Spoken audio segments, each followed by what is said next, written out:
Bonjour, bienvenue dans Archi Urbain, l'émission qui vous parle d'architecture et d'urbanisme. Au menu de cette émission, je vous propose deux sujets. D'abord, on va dresser le portrait de l'architecte Bogusław Witowski, un architecte totalement étonnant, né en Pologne mais amoureux de l'Asie. Cela donne un drôle de mélange que vous découvrirez dans quelques instants. Et dans la deuxième partie de l'émission, nous irons tout près de la gare du Nord pour vous parler d'un projet de crèche, d'école et de logement passif qui ont été développés par le bureau A2M. Mais tout de suite, on se plonge dans le thé japonais et dans la vodka polonaise avec Bogusław Witowski.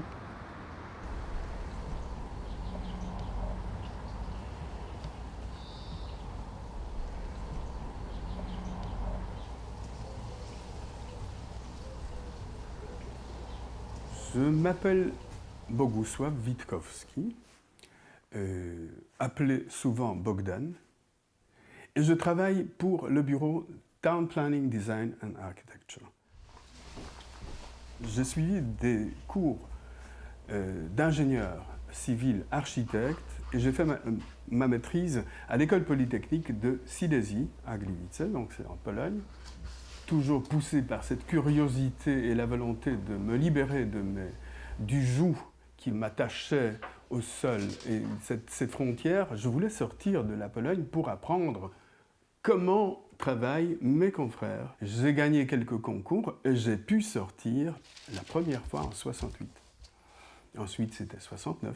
Chaque fois le retour au bercail parce que sinon, punition par le régime communiste. Mais finalement, une fois en 73, j'ai quitté, je ne suis plus revenu.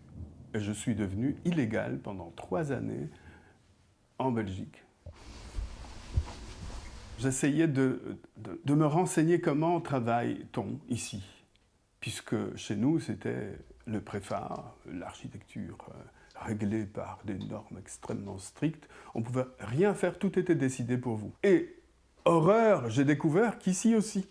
Alors je me dis, c'est un malentendu, il y a quelque chose qui ne va pas. Donc je me suis révolté, en quelque sorte, après quelques années de pratique. Je suis parti quand même à l'étranger pour voir, j'ai quitté la Belgique dès que j'ai pu. Et j'ai passé quelques stages, j'ai travaillé à Bagdad, j'ai travaillé pour Ricardo Bofill à Barcelone. Et c'était extrêmement enrichissant parce que là, l'attitude d'un architecte avec un grand A comme Ricardo et son tailleur d'architecture, ça donnait vraiment beaucoup de souffle.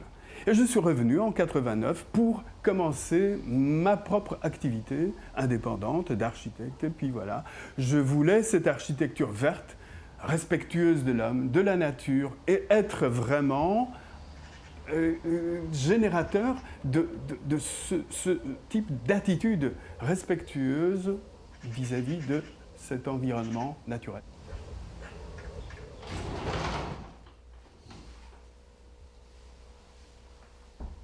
Nous aimons bien les volumes encombrés de toutes sortes de designs, de décors, de tableaux, de petites sculptures, de petites statuettes, et un petit meuble, un petit support de ceci et de cela.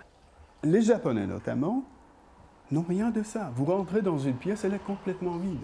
Vous coulissez les portes, vous découvrez que là-dedans, vous avez des foutons, vous avez des couvertures, mais qui sortent juste pour passer la nuit, pour vous reposer. Mais pendant la journée, ça disparaît de nouveau. Et vous êtes de nouveau dans un vide bizarre. Alors nous nous sentons un peu dépaysés là, dans cette architecture. Et je trouvais ça extrêmement intéressant et passionnant d'approfondir un peu ce rapport entre le volume vide et la fonctionnalité d'une habitation. Dans l'architecture japonaise, il y a cette approche de proximité avec la nature, de dialogue avec la nature. C'est ça que j'appréciais beaucoup.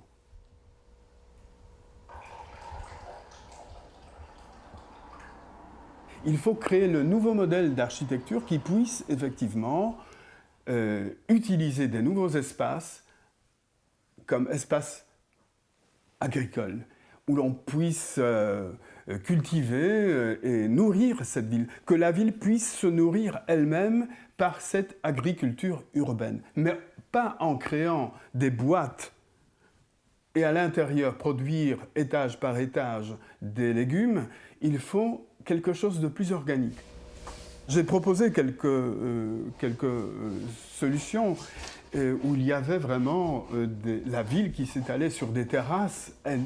Ces collines habitées, en fait, disposaient des jardins publics, des jardins privatifs, des espaces extrêmement vastes pour cultiver et pour nourrir cette ville. L'urgence est là, et c'est là que je compte me consacrer dans l'avenir le plus proche.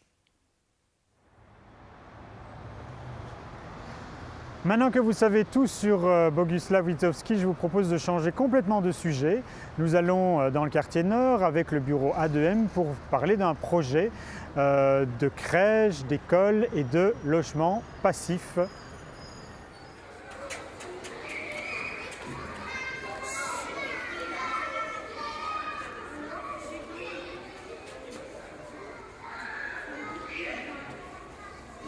D'ici 2020, la ville de Bruxelles compte créer 4700 places supplémentaires dans les écoles.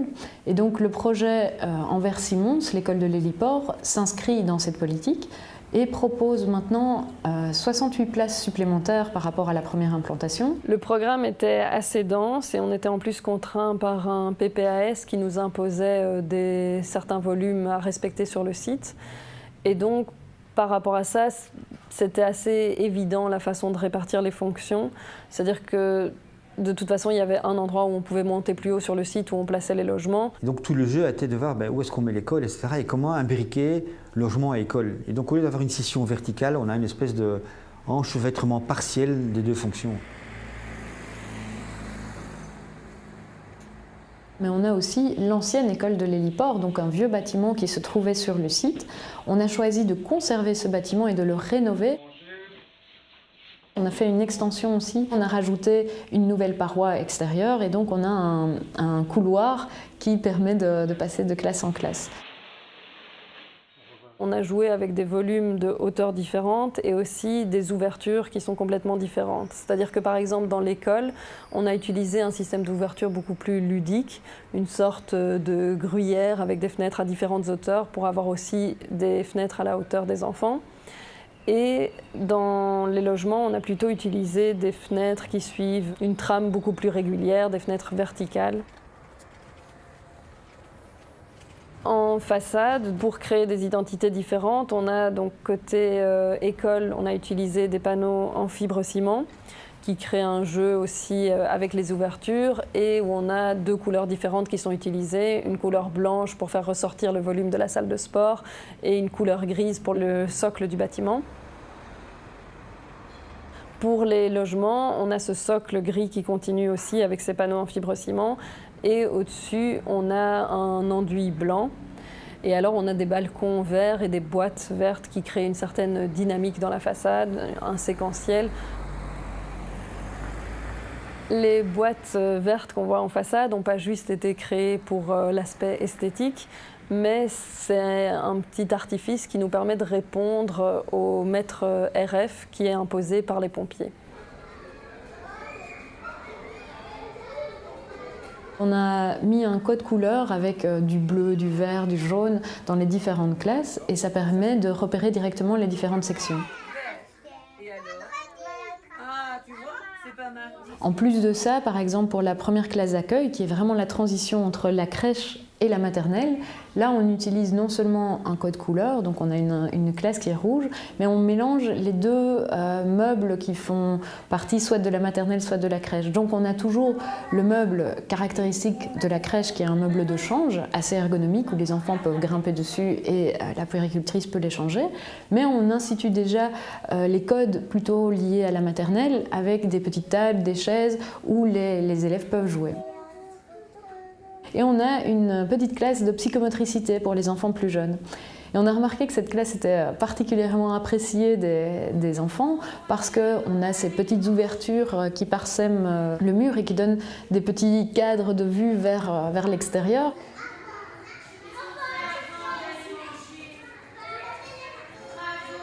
Au-dessus de la salle de sport et de la salle de psychomotricité, on a placé différentes ouvertures en toiture shed qui permettent des entrées de lumière côté nord pour permettre d'avoir beaucoup de lumière naturelle sans éblouir les joueurs, les sportifs. Et ça permet aussi sur l'autre côté d'ailleurs de mettre des panneaux solaires thermiques pour les douches de la salle de sport. Je pense qu'avec ce projet, on a réussi à s'évader du carcan très fort imposé par le PPAS au niveau des gabarits, de l'imposition aussi économique. On devait avoir un projet qui respecte des contraintes budgétaires assez sévères. Et donc on est parvenu à créer un ensemble urbain assez riche et qui permet de dynamiser le quartier, qui fait vivre ce quartier. Et en même temps, on marque l'identité de chacun des lieux. Donc on raccroche vraiment au terrain et à la vie des gens, une architecture qui va être à la fois expressive, marquée et qui ne va pas détonner par rapport à l'ensemble du quartier. Il y a un an d'ici s'ouvrait, non loin du pont Van Praat et de l'incinérateur de Bruxelles, un nouveau centre commercial, ou plutôt un morceau de ville qui s'appelle Docks Bruxelles.